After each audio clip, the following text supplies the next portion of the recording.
Bon, je tiens à m'excuser pour tous ceux à qui cette chronique sert de tranche de rigolade hebdomadaire. Mais bon, il se trouve que franchement, cette semaine, j'ai pas le cœur à rire, vous voyez. Parce que cette semaine, Guitou s'en est allé. Voilà.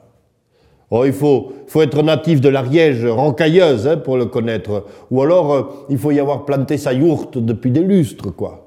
Alors forcément, les amateurs de chronique qui se connectent depuis Belém, depuis Londres ou la Ferté-sur-Loire, ils risquent de se sentir un peu exclus. Hein.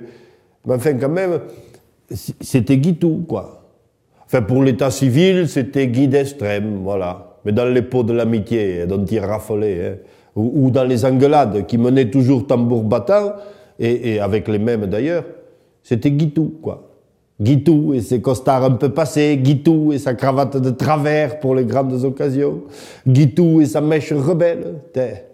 À Serres-sur-Argette, c'était l'ancien instit, l'ancien maire, l'ancien conseiller général, l'ancien tout, quoi. Voilà. Peut-être un peu trop tout, c'est sûr. Du genre à vouloir jouer vieux baron sur ses terres, quoi, roi de la Barguilière. Mais bon, hein. Qu'est-ce que vous voulez? Quand il fallait un volontaire pour se coltiner les réunions à pas d'heure, les dossiers de subvention à terminer le dimanche, les campagnes interminables, hein, mais il n'y en avait qu'un pour se flanquer à la charrue. Alors? Et puis, il aimait ça, quoi. Qu'est-ce que vous voulez? Être utile, vous voyez, donner du sens à son passage sur Terre en bossant pour les autres. Voilà. C'est pas moi qui pourrais dire le contraire. Hein. Quand j'ai eu la vie un peu marécageuse, ben, il avait essayé de me donner un coup de main. Comme ça, voilà, ça me parlait de retour d'ascenseur. Et puis nous les conteurs, les bonimenteurs, les saltimbanques du verbe, là, il avait tenu à organiser, rien que pour nous, la fête des conteurs de l'Ariège. Oui, monsieur, dans les forges, tu sais, ces chères forges de Pyrène. Hein, il faut dire que question baratin, hein, il n'y en avait pas un seul parmi nous pour lui arriver à la cheville. Hein. Pour ce qui est d'embarquer son monde en racontant des histoires, respect Guitou, il avait 20 ans d'avance. Et voilà, il est parti, Guitou. On pourra dire que c'est un accident con, hein. Mais en fait, non. Ça pouvait pas être autrement. Mais mon pauvre, le ciel pissait tellement que ça devait faire, je sais pas, mais alors l'Argette a commencé à gronder. Et alors il paraît qu'il a dit « Je vais voir l'Argette ». Ça devait vouloir dire « Bougez pas, je m'occupe de tout, restez au chaud, au sec, je veille, tiens ». Je sais bien que dans les dîners en ville, hein, c'est de bon ton de se moquer des élus, quoi. Et puis c'est vrai que je laisse pas mon tour au chien pour ça, mais bon, quand même. C'est en allant au charbon qu'il y est passé, le Guitou.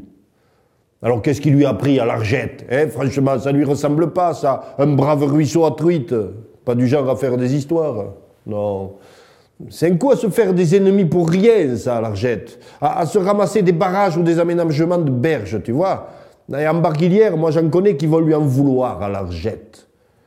Et puis même le pire que tout, tu vois, c'est que l'Argette, c'est l'argent. Et alors d'imaginer que Guitou d'Estrême a été emporté et dévoré par l'argent, alors là, tu vois, ça me tourne boule l'âme, ça. Lui, le gaucho-gauchiste, quoi, le défenseur des petites gens, emporté par les forces boueuses de l'argent. Si c'était pas aussi dramatique, je trouverais ça drôle, tiens. Mais bon, c'était peut-être le dernier message de Guitou, hein, du genre, faites gaffe. Le monde, il file un mauvais coton. Attention à ne pas vous laisser embarquer par le courant de l'autre argent, le sale. C'est un truc qui peut tuer son homme.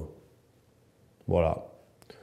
Bon, c'est sûr que s'il était là, hein, il ferait gronder la voix, il nous taperait sur l'épaule, il nous remonterait le moral. Même à son enterrement, il aurait fait un pot de l'amitié. Seulement, il n'est plus là. Alors, on se retrouve un peu con à pas savoir tourner la page. Alors, voilà. Désolé Guitou, même pour te faire plaisir, je ne ferai pas une chronique rigolote, je n'ai pas le cœur à rire. Alors, où que tu sois, hein, je ne sais pas, ça ne doit pas être bien loin, vu que tu croyais ni à Dieu ni à diable. Porte-toi fier, reste couvert, et puis bon, vivement qu'on puisse pardonner au ruisseau.